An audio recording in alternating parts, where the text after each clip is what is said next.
Assalamualaikum warahmatullahi wabarakatuh.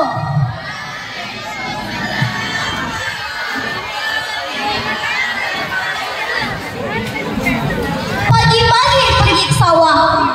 Sampai di sawah memanen padi. Jawab salamnya Purna Mulia. Saya ulangi sekali lagi. Assalamualaikum warahmatullahi wabarakatuh. Waalaikumsalam warahmatullahi wabarakatuh. Alhamdulillah wa syukurillah, hamdan bila goya, syukran bila nihaya. Allahumma sholli ala sayyidina Muhammad wa ala alihi wa ashabihi ajma'in. Amma ba'du. Yang terhormat Al-Ustaz Ibu Ketua Komite Yayasan, yang terhormat Bapak Kepala Madrasah Sanawiyah Hizbul Wathon dan Bapak Kepala Madrasah Aliyah Hizbul Wathon, yang saya hormati seluruh Dewan Guru MTS dan MA Hizbul Wathon, dan seluruh tamu undangan sekalian. Puji syukur kita panjatkan atas kehadiran Allah Subhanahu wa Ta'ala, yang mana pada pagi hari ini kita masih bisa berkumpul di madrasah yang kita cintai ini dalam keadaan sehat walafiat. Salawat serta salam tak lupa kita curahkan kepada Nabi akhir zaman, Nabi reformis Islam, yang tak lain dan tak bukan Nabi besar Muhammad sallallahu alaihi wasallam. Dengan sama-sama kita melafazkan Allahumma sholli ala sayyidina Muhammad wa ala ali sayyidina Muhammad.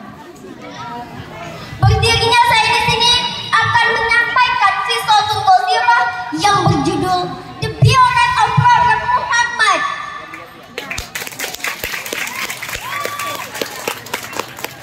Ayatullah Hasrah Rahimakumullah. Pada hari Senin tanggal 20 April tahun 571 Masehi, tepatnya pada 12 Rabiul Awal tahun Gajah, lahirlah seorang bayi yatim mungil yang telah ditinggal wafat ayahnya sejak dalam kandungan. Ayahnya bernama Said Abdullah dan ibunya bernama Siti Aminah. Bayi yatim tersebut diberi nama Muhammad yang kelak menjadi pemimpin Anbiya. Kelahiran bayi Muhammad tidak seperti bayi pada umumnya. Bayi Muhammad lahir dalam keadaan tidak menangis. Bayi Muhammad lahir dalam keadaan sudah khitan. Dan bayi Muhammad lahir dalam keadaan bersujud. Subhanallah. Dan pada saat itu banyak sekali peristiwa aneh yang terjadi, yaitu padamnya api Majusi, runtuhnya 14 balkon Isra, hancurnya gereja di sekitar Danau Salah, dan sinar bulan purnama yang begitu mempesona. Kelahiran Nabi Muhammad dinamakan tahun gajah karena pada saat itu Ka'bah diserang dan ingin dihancurkan oleh pasukan bergajah yang dipimpin oleh Raja Abraha. Namun Allah telah perintahkan kepada pasukan Banu Ababil untuk melempari Raja Abraha dengan batu yang sangat panas yang diambil dari neraka. Maka matilah seluruh tentara dan pasukan bergajah tersebut. Seperti firman Allah dalam surat Al-Fil ayat 3-5. A'udzu billahi minasyaitonir rajim. Bismillahirrahmanirrahim. Wa arsala 'alaihim tayran ababil tarmihim bihijaratin min sijjin faja'alahum ka'asfin ma'kul. Aku berlindung pada Allah dari godaan syaitan yang terkutuk dengan menyebut nama Allah yang Maha Pengasih lagi Maha Penyayang. Dan Dia menurunkan kepada mereka gunung yang bergondong-gondong yang melempar mereka dengan batu dan tanah liat yang dibakar, sehingga mereka dijadikan seperti daun-daun yang dimakan ulat. Ketika Nabi Muhammad genap berusia 6 tahun, Nabi Muhammad diajak ibundanya pergi ke kota Madinah untuk berziarah ke makam ayahnya. Namun di tengah-tengah perjalanan pulang, tepatnya di kota Abuha, yaitu pertengahan kota Madinah dan Mekah, ibundanya dan menghembuskan nafas terakhirnya. Inna lillahi wa inna ilaihi raji'un. Lalu Nabi Muhammad diasuh oleh kakeknya yang bernama Abdul Muthalib. Namun ketika Rasulullah berusia 8 tahun, Rasulullah ditinggal oleh sang kakek untuk selama-lamanya.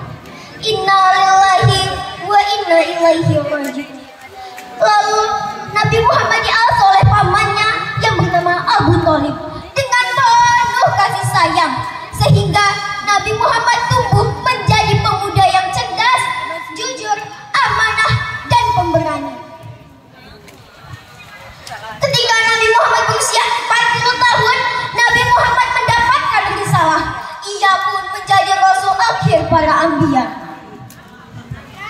Rasulullah mendapatkan wahyu pertamanya di Gua Hira, tepatnya Quran surah Al-Alaq ayat 1 sampai 5. Perjuangan Rasulullah dalam menyebarkan agama Islam tidaklah mudah. Banyak sekali halangan dan rintangan yang harus dilewati. Nabi Muhammad dilempari batu, Nabi Muhammad diludahi, bahkan Nabi Muhammad dilempari kotoran. Ada sebuah kisah di sudut pasar kota Madinah Munawwarah. Ada seorang pengemis buta yang sangat membenci Nabi Muhammad. Hari demi hari, ia selalu mengucapkan kata-kata untuk menghina Nabi Muhammad. Wahai saudaraku, jangan kalian dekati Muhammad. Muhammad itu pembohong. Muhammad itu ahli sihir. Jika kalian mendekatinya, kalian akan dipengaruhinya. Namun setiap pagi Rasulullah SAW selalu membawakan makanan untuk pengemis buta tersebut dan menyuapinya. Ketika menyuapi, pengemis buta itu selalu mengulang ucapannya dan berpesan agar tidak mendekati orang yang bernama Muhammad. Ketika Rasulullah telah wafat, tidak ada lagi orang yang memberikan makanan padanya. Suatu hari, Abu Bakar As-Siddiq berkunjung ke rumah putrinya dan bertanya, "Wahai anakku, adakah sunnah Rasul yang belum aku kerjakan?" Aisyah menjawab, "Wahai ayahku, engkau adalah ahli sunnah. Tidak ada satu sunnah pun yang belum ayah kerjakan, kecuali satu." Apakah itu? Setiap pagi Rasulullah selalu membawakan makanan dan pergi ke pasar untuk seorang pengemis buta Yahudi. Keesokan harinya, Abu Bakar membawakan makanan dan pergi ke pasar untuk pengemis buta tersebut dan ingin menyuapinya. Ketika ingin menyuapi, pengemis buta itu marah dan berteriak, "Siapa kamu?" "Aku adalah orang yang biasa menyuapiku." "Bukan, kamu bukan orang yang biasa menyuapiku. Orang yang biasa menyuapiku, ia selalu melembutkan makanannya terlebih dahulu, baru diberikan kepadaku." Mendengar hal itu, Abu Bakar tak kuasa menahan air matanya. Ia berkata, "Aku memang bukan orang yang biasa menyuapimu. Aku adalah sahabatnya. Orang yang mulia itu telah tiada. Dialah Rasulullah Muhammad SAW, orang yang biasa kau hina." Pengemis tersebut pun menangis sedih. Ia berkata, "Aku selalu menghinanya, selalu menfitnahnya. Sekalipun ia tak pernah marah padaku. Bahkan ia selalu memberikan makanan untukku." Setelah itu, pengemis tersebut menyatakan masuk Islam di depan Abu Bakar As-Siddiq. Begitu sayangnya Rasulullah terhadap umatnya. Walaupun ia dihina dan dibenci, ia selalu sabar menghadapi. Mungkin hanya ini yang dapat saya sampaikan. Lebih dan kurangnya saya mohon maaf sebesar-besarnya. Sebelumnya, saya ada sedikit pantun untuk hadirin sekalian.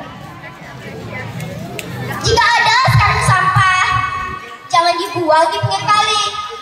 Jika ada kata yang salah, jangan dilaporkan ke Pak Polisi. Unsur makalah, wala tanzur makalah. Apa yang disampaikan, jangan lihat siapa yang menyampaikan. Wabillahi